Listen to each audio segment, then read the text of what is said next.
may pasalubong ako sa'yo. Tadaan! Ang Di ba favorite mo yan? Oo, diba? naku, thank you. Ito pa, Mo. Ako, salamat. Teka, si Calvin, asaan? Akala ko ba susunduin ka niya? Yes, ma. Nagpa-park lang sa labas. Okay. Sige, I'm so happy you're home. Marami kang kakwento sa akin, sigurado yan, ano? Oo naman, no? Oo, nandito ka na rin. What a coincidence. Sabay pa kayo dumating ni Angela. What? Ma? Ano yung sinasabi ni tita? Napanood kasi namin sa TV na dumating na rin si Angela. No. Hindi pwedeng malaman ito ni Calvin, ma.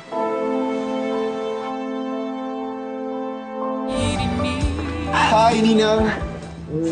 Hello, Calvin. Hi, Calvin. As I was saying, alam mo ba... Babe. Baka pwedeng sumama ko sa taas. Iakita natin yung mga gamit. Kasi masyadong mabigat to, ha? Excuse lang po. Excuse me, ma.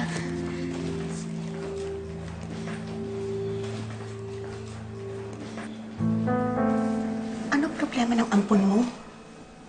Ano pa? Pati obviously ayaw niyong malaman ni Calvin na dumating na si Angela. Ikaw naman kasi sasabihin mo pa. Bakit naman? Ano naman ang problema doon?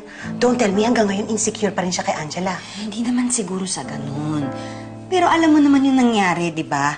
Nagkagulo si Calvin at saka si Claire dahil kay Angela noon. Can you blame her?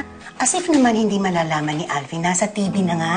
Malalaman at malalaman niya yan eventually. And Claire will need to deal with that.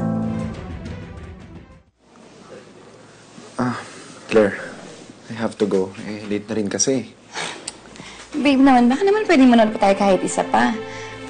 Hindi mo ba ako na-miss? Claire? Calvin, dinner muna kayo? Ayun, sakto. At least safer dinner. Mina, pass po muna ako. Claire, sorry. I really can't stay. Kasi nakakaya kung hindi ko matatapos yung trabaho ko, eh. Tsaka isa pa, ma-absent na ako ngayon kasi sinundo kita, eh. Babe, dito mo na lang gawin. Paano? Sa bahay yung materials ko. Sakita na lang tayo bukas, ha? Bye-bye. Bye, Nina. Mag-ingat ka. Opo. Sige. Drive safely. Thank you. Ma?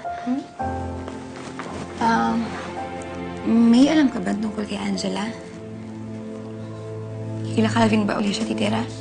Or kila Tito Larry pa rin siya magkatrabaho? Honestly, I don't know anything tungkol sa sitwasyon ni Angela. Ano ka ba naman? Would you relax? Kakauwi mo lang eh. Hindi ka naman kailangang magpanik dahil lang bumalik si Angela. Whatever happened in the past, just leave it there. Anak, magtiwala ka kay Calvin. Okay? Ma, may tiwala naman po kay Calvin. Pero yung sa Angela na yun, wala akong tiwala dun, me. Bakit kasi bumalik-balik pa eh? Anak, alam mo, you have to let go of the anger. Kasi it's not helping you. No, ma. Hindi ko pa rin nakakalimutan na siya yung naging dahilan kung bakit ako nakunan. Kung hindi dahil sa kanya, edi sana may anak na kami ni Calvin ngayon. Anak, wala namang kasalanan si Angela eh. Wala nga siya nung nangyari yun, di ba?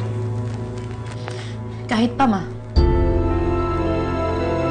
Si Calvin kanina and hindi daw nakatira sa Angela dun. Feeling ko naman wala siyang idea na dumating na si Angela eh. So, wala akong kailangang problemahin. Di ba? Ay, wait lang. Kuha lang ako ng chips. Okay, sige. Welcome to Faces and Stories, Angela. Ikaw ang first documented feral case in the Philippines. Claire! I'm curious. Claire! Ka ba sa kondisyon mo? Bakit? Sigaw ka ng sigaw dyan. Dr. John, ng mga videos ko noon. Nakita ko si Angela sa TV. Grabe, ibang-iba na siya. Ang ganda niya at ang sosyal.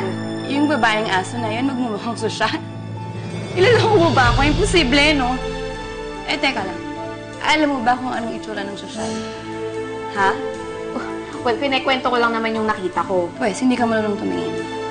Kaloka. Sabi ko sa'yo, ayusin mo na yung movie. Ano pinapanood mo? Okay, relax.